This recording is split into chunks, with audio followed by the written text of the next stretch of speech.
आसमान में शांति से उड़ती एक फ्लाइट बादलों को चीरती आगे बढ़ रही थी। कॉकपिट में कैप्टन अरमान और को पायलट रीमा संभाल कर बैठे थे। मौसम साफ था और उड़ान बिल्कुल स्थिर। दोनों हल्के फुल्के अंदाज में बातें कर रहे थे। बादलों की सुंदरता देखकर उनके चेहरे पर मुस्कान थी। रीमा बोली, कैप्टन, बादल कितने खूबसूरत लगते हैं। अरमान ने मजाक में कहा, काश इन्हें छूकर उड़ पाते। तभी अचानक एक हल्का झटका महसूस हुआ। टर्बुलेंस शुरू होते ही यात्रियों में हल्की घबराहट फैल गई। उसी फ्लाइट में बैठी थी 72 साल की तेज तर्रार लक्ष्मी दादी। उन्होंने कॉकपिट का थोड़ा खुला दरवाजा देखा। दादी उत्सुकता में उठकर कॉकपिट की तरफ बढ़ी। उन्होंने हंसते हुए पूछा, बेटा, प्लेन कौन चला रहा है? अरमान और रीमा एक दूसरे को देखकर घबरा गए।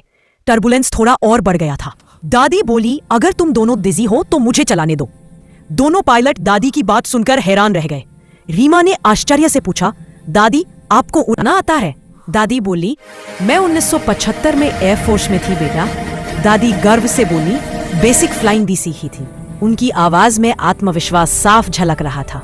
दादी तुरंत कॉकपिट की सीट पर बैठ गई। दोनों पायलट उनके आसपास खड़े होकर मदद को तैयार थे। दादी ने कंट्रोल योक मजबूती से पकड़ लिया। विंडशील्ड के बाहर दूर रनवे दिखाई देने लगा। मशीन कोई भी हो, हाथ स्थिर चाहिए। मैं आपके साथ हूं। अरमान बोला, दादी, हम आपके साथ हैं। फ्लाइट धीरे धीरे नीचे उतरने लगी। यात्री सांस रोककर इस दृश्य को महसूस कर रहे थे। दादी ने प्लेन को रनवे की तरफ संतुलन के साथ मोड़ा और ये बटन नियंत्रण रीमा पैनल को बोली, सक्रिय करता है। स्पीड बिल्कुल सही है दादी। रनवे नजदीक आता जा रहा था। दादी ने अंतिम बार ध्यान से कंट्रोल एडजस्ट किया और फिर प्लेन ने रनवे को बेहद मुलायम तरीके से छू लिया। इतनी स्मूथ लैंडिंग की सब दंग रह गए।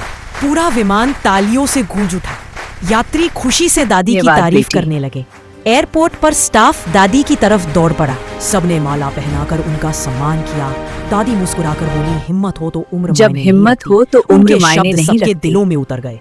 अरमान बोला, दादी, आपने आज कमाल कर धन्यवाद दिया। बेटी। रीमा बोली, आप हमारी असली हीरो हैं।